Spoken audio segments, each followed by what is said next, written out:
Salut à tous les amoureux de la chose ludique, c'est Magna Magister en direct de la bibliothèque et je suis de retour pour une nouvelle série de vidéos, j'espère plus régulière, afin de vous présenter les nouveautés ainsi que de vieux jeux qui, on va dire, ont énormément d'importance pour moi et qui sont vraiment, on va dire, des jeux de cœur et des jeux que je continue à maîtriser.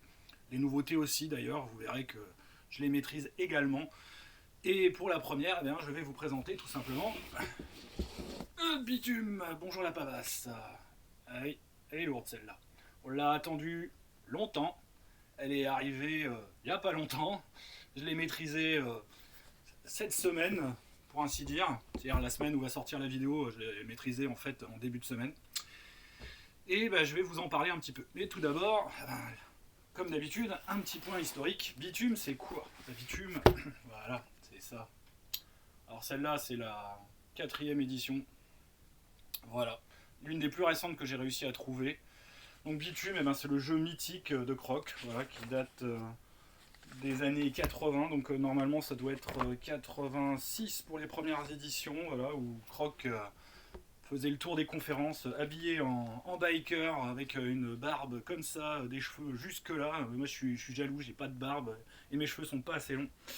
Aujourd'hui, ben, voilà, il a moins de barbe, moins de cheveux, mais il n'en reste pas moins que Bitume, c'est un, on va dire, quelque chose d'énorme pour nous à l'époque. C'est l'un des premiers jeux français, on va dire, sur le thème justement post-apo, donc très inspiré de Mad Max, mais matiné, on va dire, de, de, de notre culture française. Cassius Belli disait d'ailleurs, quand il faisait la critique de cette édition-ci, que c'était vraiment le Mad Max cassoulet. Ben voilà, c'est le Mad Max à la française, et on peut en être fier, car on a eu vraiment de très très beaux jeux. Donc comme je le disais, cette quatrième édition, voilà, qui est pas la plus connue en fait, c'est cette édition-ci, la MK5, que beaucoup de gens ont eu, on va dire, dans les années 90, puisque celle-ci, elle date de tout début des années 90, si mes souvenirs sont bons. En tout cas, on y a beaucoup joué, on l'a vraiment étraîné. Regardez en plus, elle est signée par Croc, c'est quand même la classe, hein, quand même, hein, on peut, voilà quoi, respect, hein, quand même. Euh, et donc voilà, tout a commencé par là. Donc un jeu vraiment destroy, un jeu barbare, un jeu très humoristique évidemment dans l'esprit, puisque le principe en fait du jeu, c'est qu'évidemment, eh bien, 86, le passage de la comète de Halley ne se passe pas comme prévu, c'est le cas de le dire. Et donc bah, ça crée, on va dire, un désordre, un chaos, des perturbations climatiques, des perturbations, on va dire, naturelles qui vont mettre fin à la société humaine. Ils vont également perdre la mémoire. Conséquences réelles, bon ça faut connaître un petit peu le BG évidemment, d'ailleurs justement j'y reviendrai peut-être mais j'essaierai de pas trop spoiler quand même.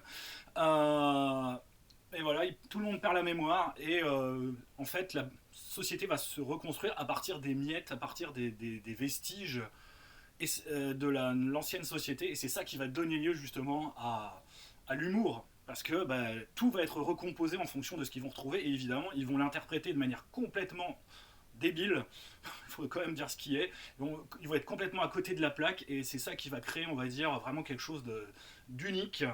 Donc on joue essentiellement en France, évidemment, mais bon, on peut déborder un petit peu sur les pays limitrophes, mais bon, le but c'est évidemment de jouer en France.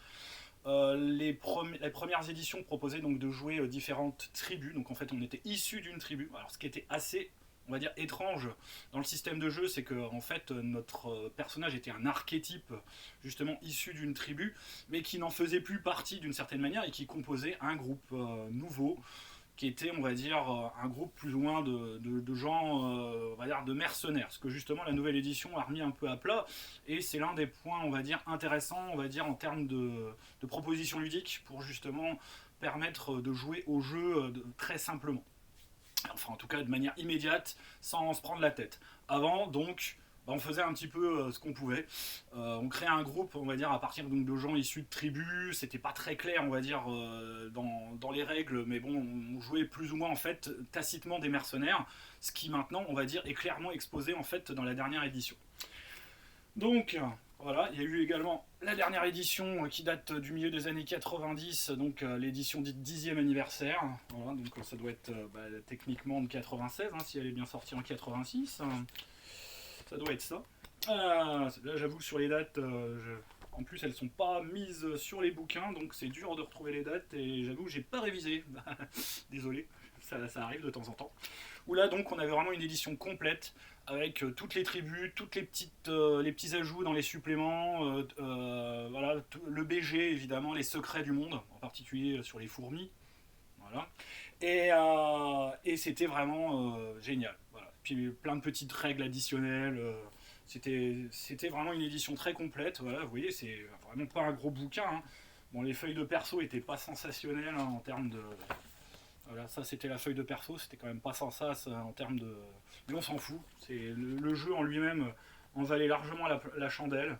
Donc on était sur une base Carac sur, on va dire, allez, ouais, 20, allez, et donc avec des pourcentages, des talents qui donnaient évidemment des effets spéciaux en jeu, des PV, enfin bref, c'était très classique au niveau du système de jeu. C'était pas du. En fait, on a joué à l'époque, hein, je l'ai souvent dit, avec des systèmes qui n'étaient pas géniaux, mais bon, ça faisait le taf. On a bien rigolé. Bon, on était des ados aussi, on était un peu cons. Donc évidemment, on faisait avec ce qu'on avait. Voilà, ça c'est la feuille de personnage qui était dans l'écran de la 5e édition. Je vous montre d'ailleurs l'écran de la MK5. Voilà, qui était de toute beauté. Des dessins dont tout le monde se souvient, de Varanda, qui faisait aussi de magnifiques dessins dans la gamme Innominée. Et ça, franchement, ça valait le coup. Plus donc son scénario. Voilà. I wanna be loved by you, comme le disait la chanson. Et donc, de notre nostalgie, de nos délires d'ado, voilà, ils nous ont fait une surprise il y a de cela quelques temps. Ils ont donc fait une souscription, donc ça date déjà de. Ouh là là. C'est vrai que j'ai de mi-2018, si mes souvenirs sont bons. Et donc c'est sorti là, on va dire début novembre. Enfin fin octobre, pardon, alors, quand même.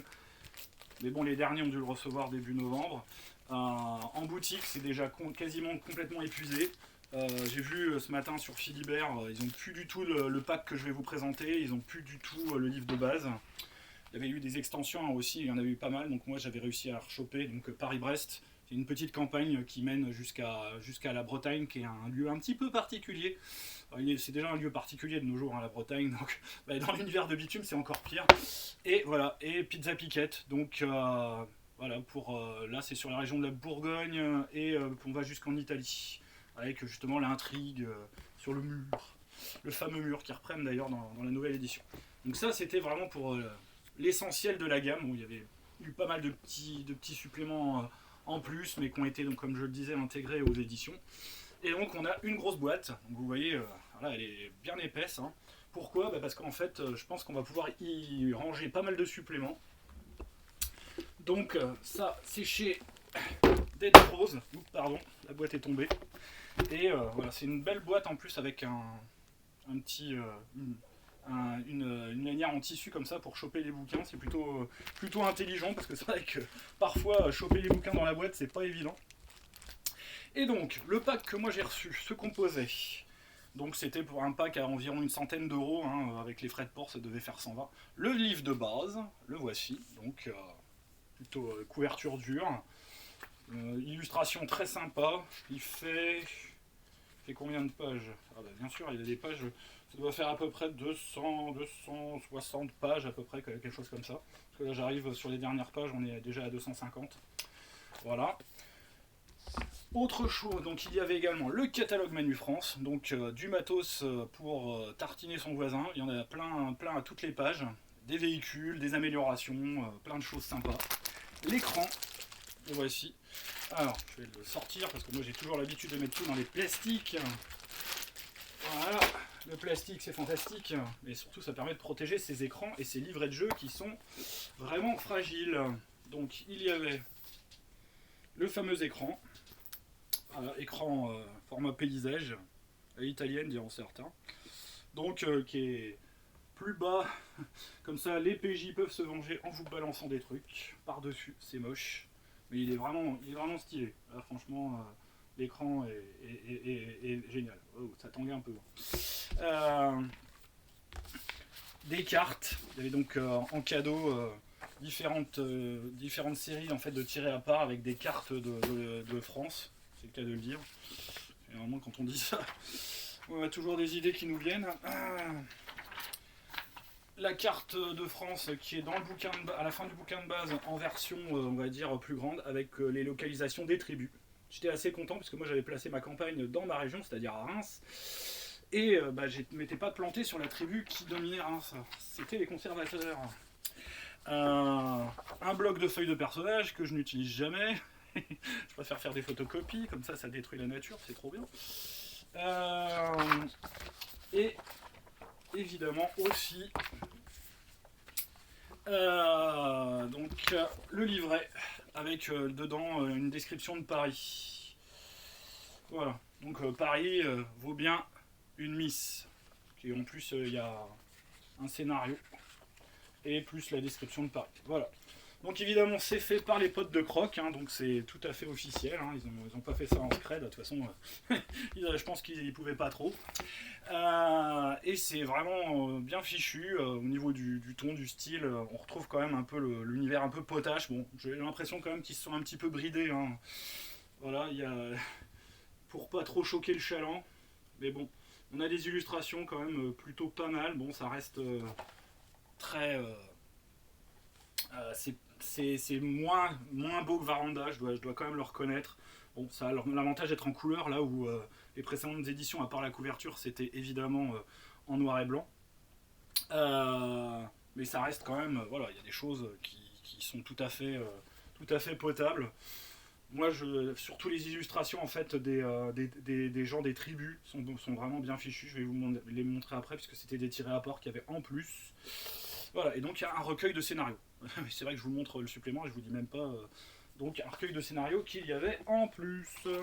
Et donc, comme je disais, les tirés à part qui représentent en fait les gens des tribus. Bah, justement, ça va me permettre de vous présenter les tribus.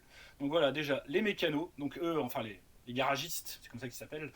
Donc voilà, eux c'est des spécialistes pour tout réparer, tout bidouiller, c'est génial, c'est une très très bonne tribu en jeu, franchement, c'est sensationnel. Alors eux, elles, ça doit être... c'est les Amazones. J'ai un doute, non c'est pas les Amazones. Je vais revenir sur les... voilà, les Amazones elles sont là. Je me disais aussi, et c'était... Voilà, les Amazones. Donc elles, je sais plus.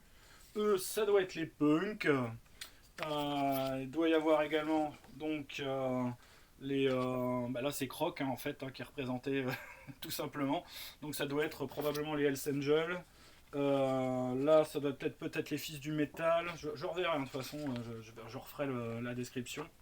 Là c'est les conservateurs, là c'est sûr. Ah les punks sont là, j'ai l'impression. Ouais c'est plutôt eux. Les Indiens, ceux-là on les reconnaît. Voilà ils sont là. Les Indiens, puisqu'il y a des Indiens maintenant. Eh oui c'est le Far West hein. Donc là ça doit être les justiciers, les enfants, parce qu'il y a aussi une tribu d'enfants et avec ça on peut faire vraiment des choses géniales. Les fermiers, là aussi facile à reconnaître. Les guérisseurs, très utiles aussi dans le groupe, je l'ai vérifié pendant mes tests. Les Yankees, voilà, qui sont un peu des nostalgiques geeks en fait des années 80. Les Vikings, voilà. Et ceux qu'on ne peut pas jouer, mais bon, ils avaient mis quand même l'illustration, ce sont les fourmis, qui sont un peu les ennemis. Voilà, dans le jeu, c'est les ennemis un peu de tout le monde, même si concrètement, l'ennemi, c'est souvent le voisin que tu croises sur la route, ou le voisin à côté de chez toi, là où tu habites. Hein. Faut quand même pas non plus... là, c'est devenu quand même très très très tribal.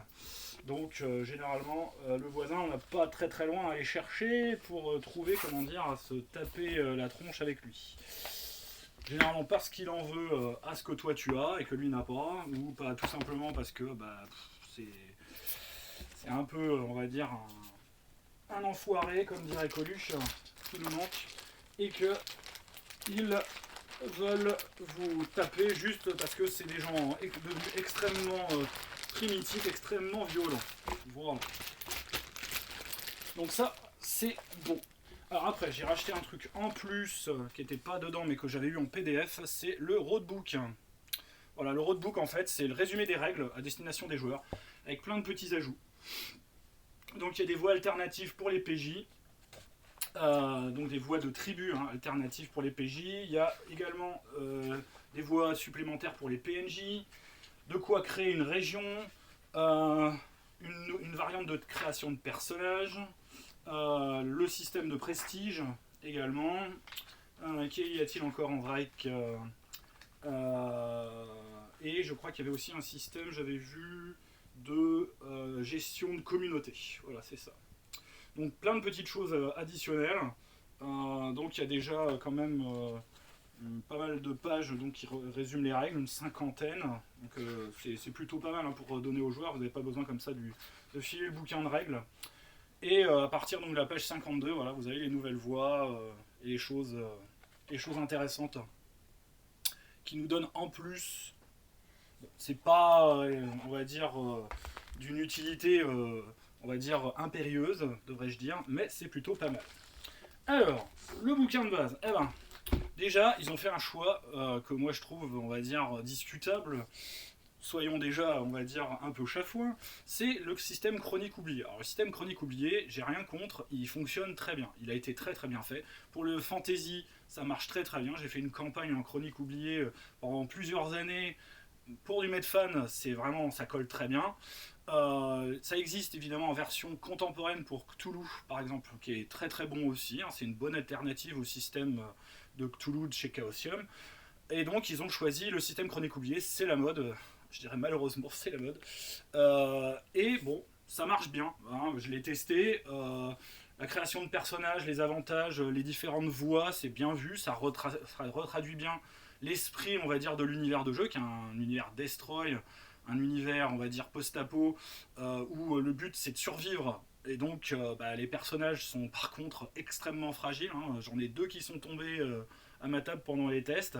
Heureusement qu'il y avait un guérisseur sous le coude, sinon ils seraient crevés. Ça, il y a à peu près la chance qu'ils n'en aient pas réchappé.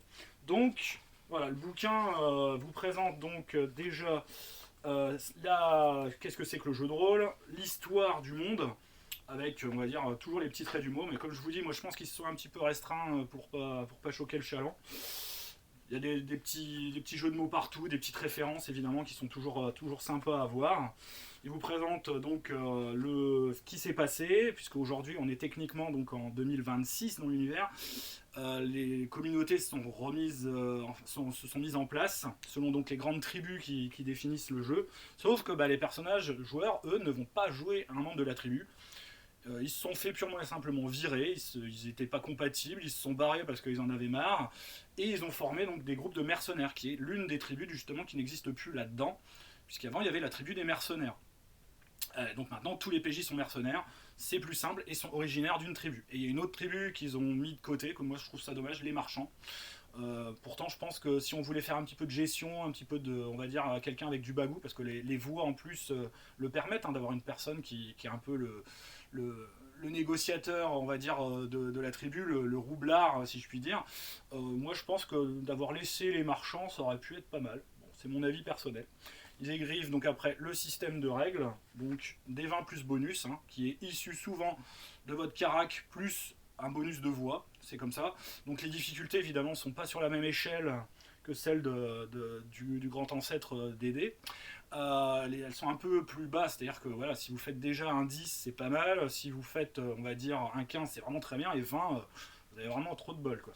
Mais les difficultés 20, c'est vraiment extrêmement difficile, c'est héroïque. Et justement, donc chaque tribu a ses propres avantages. Donc il va y avoir des tribus orientées plutôt baston, des tribus plutôt orientées, on va dire, héroïsme, ce qu'ils appellent baroud, et des tribus orientées méninge. Donc chacun en fait a ses propres avantages et désavantages, avec des bonus à l'attaque à distance, des bonus à l'attaque au corps à corps, des bonus de pilotage, parce que le pilotage évidemment c'est très important, les véhicules là-dedans c'est assez central, et un système de points d'expérience qui est sous forme de points de style, il n'y a pas de niveau. Donc on emmagasine des points de style qu'on gagne à la fin, on peut les utiliser comme points d'héroïsme qui vont nous permettre d'éviter, comment dire, quelques petits désagréments, si je puis dire. Alors la dépense des points de style, Dès que je l'aurai retrouvé, je vous en reparle. On en parle également voilà, on doit également déterminer des salmanies, des liens entre les personnes du groupe.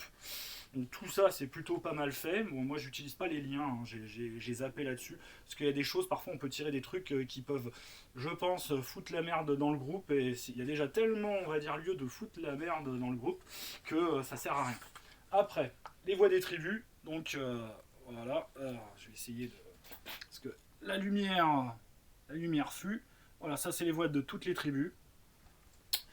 Donc, après, il y a des voix génériques également. Donc, on en choisit 5 à la base. Ça nous donne pour chaque voix, on va dire, de l'équipement. Et on a le droit d'en choisir 2 de base. Parce qu'on commence techniquement comme un niveau 1 de Chronique oubliée classique, sauf que là, il n'y a pas de niveau. Et donc voilà. Et après, on a l'équipement, donc avec un système d'usure et de rareté. Le système d'usure est pas mal vu, hein. C'est un peu peut-être on va dire fastidieux peut-être à gérer en jeu, mais le système est plutôt intelligent. Plus la description de tout l'équipement, donc c'est plutôt voilà. Donc avec les jets de dés, donc comme je disais, bonus plus un des 20 pour battre une difficulté. Et donc les difficultés vont jusqu'à 30, mais bon, croyez-moi, ça va être assez dur. Alors, le style, je suis dessus justement, ce qui diffère un petit peu, on va dire, avec les règles de Chronique oubliée classique. Donc ils ont ce qu'ils appellent les effets rock'n'roll. Donc, pour la prochaine action, donc ils lancent un second des 20 et gardent le meilleur des deux. Donc c'est comme le système d'avantage. L'effet loose, certaines conditions font subir un effet loose, et là c'est l'inverse, c'est un désavantage. Donc ça c'est en fonction évidemment, si la personne a fait vraiment un truc vraiment stylé, bah, voilà, il a le droit à un bonus. Et en revanche, s'il fait un truc tout merdique où il se plante, eh ben, il va avoir un effet loose sur la suite. Et donc les points que l'on peut utiliser, un seul par tour de jeu, de combat entre guillemets.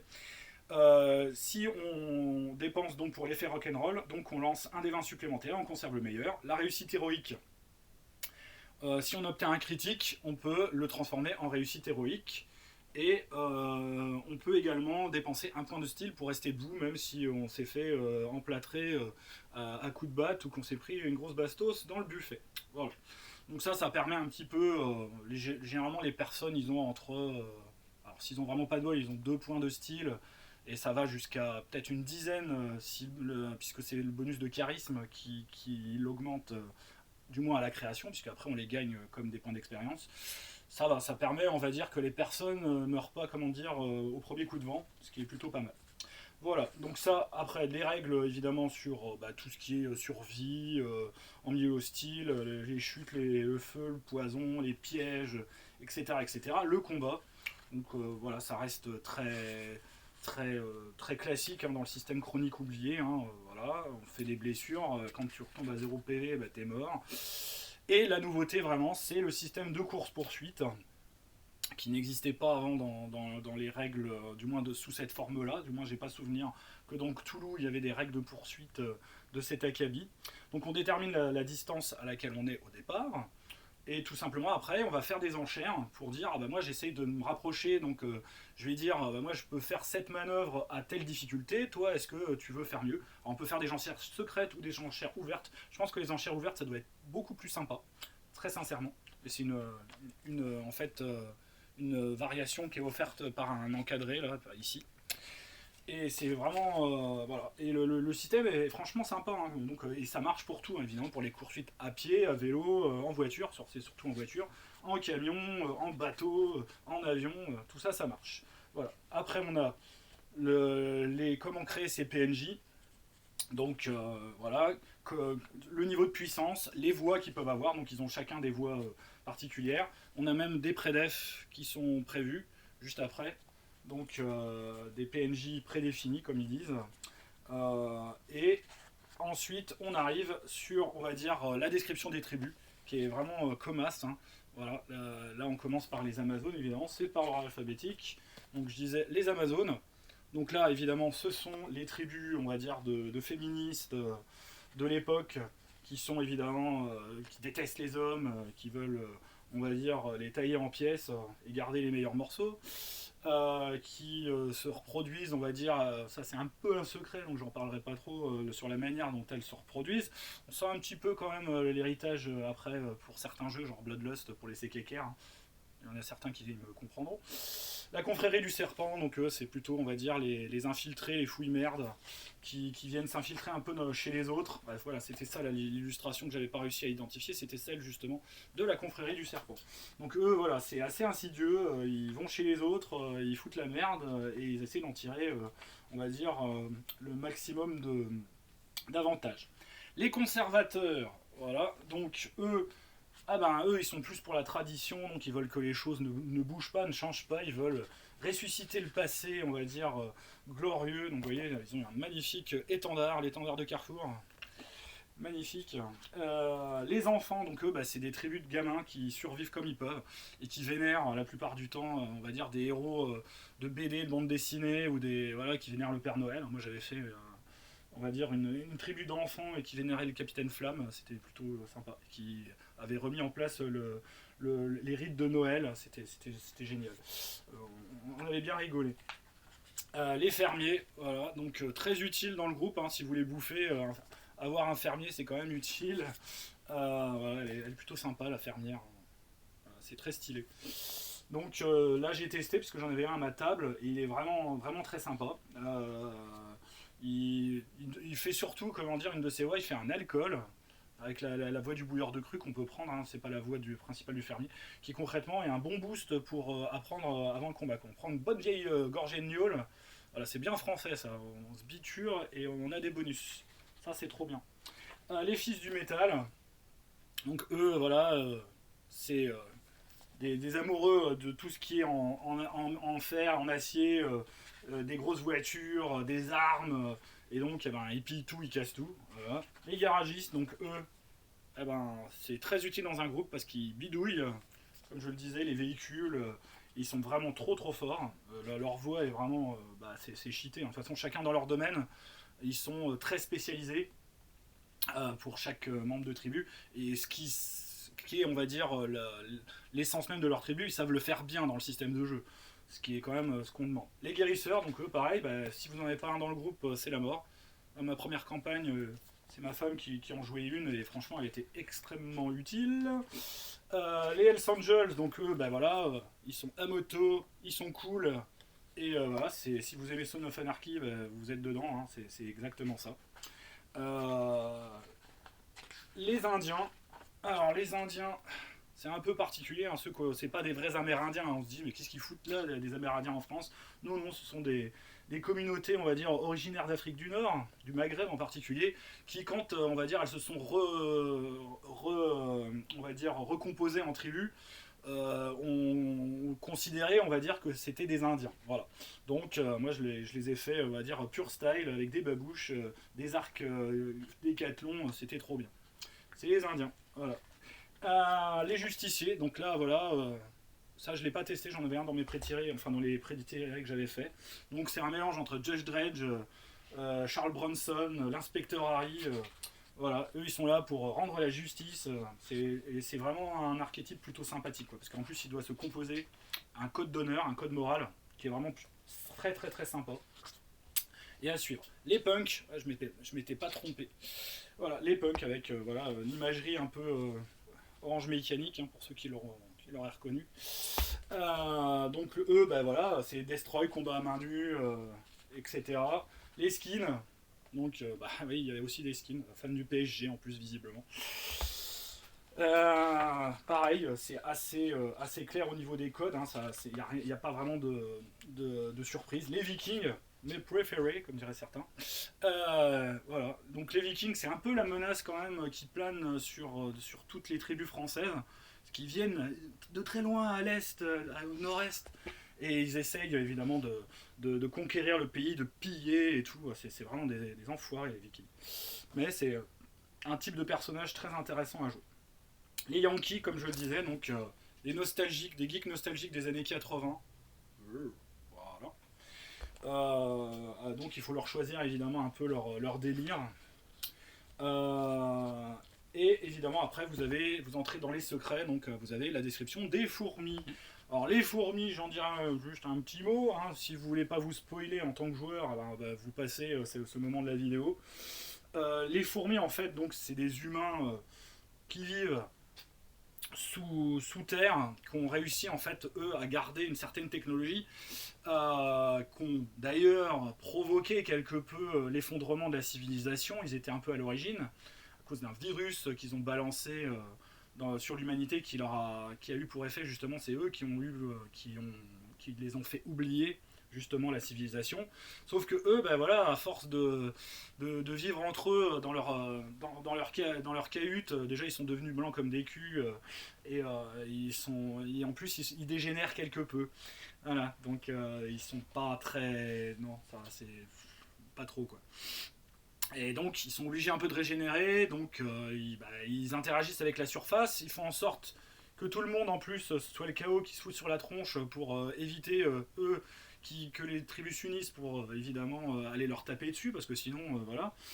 Et ils font en sorte justement d'essayer de régénérer un peu leur gène défectueux, parce que ils sont en train de crever quoi, purement et simplement à cause de la dégénérescence génétique. Voilà, c'est le cas de le dire. Et après, pour finir le bouquin, après ces révélations très secrètes, ouais, j'ai vraiment survolé, hein. Y a plus de détails, vous verrez ça.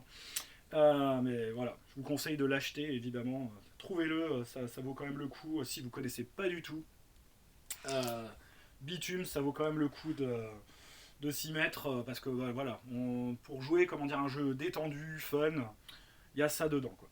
Et là sur un BG comme ça, franchement bon, ils ont quand même bien édulcoré par rapport aux anciennes éditions que nous on connaissait, hein. Les blagues sont un peu moins graveleuses, on va dire, un peu moins on va dire dérangeantes, mais voilà, ça reste quand même dans l'esprit. Et donc pour terminer le bouquin, vous avez tout simplement, donc normalement c'est 2 scénars, si mes souvenirs sont bons. Voilà, c'est ça, un gros scénar d'ailleurs. Donc il y a un scénar qui s'appelle Fubar, c'est celui-là, qui est un scénar d'intro, si je puis dire. Et après, j'irai planter des poireaux sur vos tombes, qui est, on va dire, un scénar un peu plus gros. Voilà.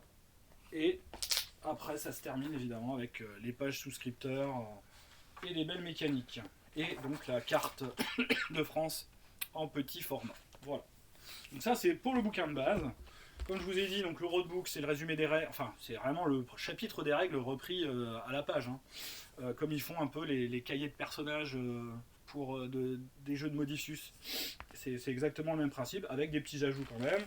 Le recueil de scénarios, donc où là, vous avez, si mes souvenirs sont bons, 4 scénarios dedans, sur à peu près donc une quarantaine de pages. Le livret de l'écran, donc avec la description de Paris, voilà, que je vous ai montré, et le catalogue Manu France, avec donc l'équipement. C'est vrai que là, je ne vous l'ai pas ouvert celui-là, je vais vous montrer quand même quelques petites choses. Il y a donc voilà, c'est un peu comme une sorte de scratchbook avec donc du matériel. Le mec il a collé un peu ses images du catalogue Carrefour de Noël. Il se dit ah bah tiens ça je l'aurais bien pour voilà, ça pourrait être sympa d'avoir telle armure ou tel véhicule, ça pourrait être vraiment sympa. Donc ça fait vraiment cette ambiance là quoi. Et c'est plutôt intéressant. Donc voilà, là c'est pour les améliorations de véhicules, par exemple. Voilà. Donc, ben voilà, la nouvelle édition, donc hormis le système de jeu que moi je trouve pas, on va dire, sensationnel, mais bon celui d'avant n'était pas sensationnel non plus, mais à la limite, comme je dirais comme d'habitude, on s'en fout. Ce qui est important, c'est l'esprit du jeu. Voilà, jouer dans cet univers vraiment destroy, complètement unique en son genre. En plus, voilà, on joue chez nous, quoi. Soyons chauvins, quoi. Mince un peu, quoi. On a le droit de l'être quand même de temps en temps. Donc, moi je vous conseille, voilà, saisissez ce manuel-là, avec ce bouquin-là, à la limite l'écran, si vraiment vous pouvez vraiment déjà bien démarrer. Il y a tout ce qu'il faut. Donc il vous en coûtera, c'est une quarantaine d'euros, celui-ci, ouais, 45, 44,90 dans votre boutique habituelle. Achetez-le en boutique, hein. Il faut soutenir les boutiques, c'est très important, surtout par les temps qui courent. Moi j'avais fait la préco, mais bon, voilà, à l'époque, C'était pas la situation de maintenant, même si bon, voilà, je continue quand même à acheter le plus de choses en boutique et essayer de faire un petit peu moins quand même de souscription. Surtout quand, comme moi, j'en ai une trentaine en retard. Oui, oui, oui. Donc voilà, acheter Bitume, ça en vaut la peine pour remettre à l'honneur sur nos tables de jeu ce monument du jeu de rôle français qui a été vraiment toute la saveur d'une époque. C'est vraiment voilà. Moi on a tous autour de la table, voilà, quand j'ai dit oh, on fait un bitume, ben, tout le monde s'est dit ah on y va. C'est voilà, il y a eu des plus jeunes joueurs qui l'ont découvert, des vieux joueurs qui étaient heureux quand même. J'avais en plus mon MJ comment dire qui était joueur justement, mon MJ de bitume de l'époque quand on y jouait dans les années 90, donc ça date de 95. Et oui, on était ados à l'époque. J'étais au lycée, au tout début, hein, au tout début du lycée. Et donc voilà, on jouait à Bitume, on jouait à d'autres jeux délirants comme ça. J'avais fait ma propre version de Dragon Ball, et donc voilà, on s'amusait, comment dire, à jouer à ça. Et franchement, c'est une époque que je regrette pas parce que bah là, on a les moyens de remettre, on va dire, le pied à l'étrier, et c'est plutôt pas mal. Voilà. Et ben, voilà pour mon retour pour cette première chronique qui, avec j'espère d'autres suivront. Et il y en a une qui va suivre d'ailleurs dans pas très longtemps sur Castle Falkenstein. Donc voilà, je ne peux que vous inviter à arpenter l'asphalte, comme je disais, et à jouer, comment dire, un jeu fun qui en vaut la peine, avec un système qui tourne bien et un univers que moi je trouve vraiment décapant, même s'il a été un petit peu, on va dire, édulcoré. Voilà, donc c'était Magna Magister en direct de la bibliothèque. À bientôt.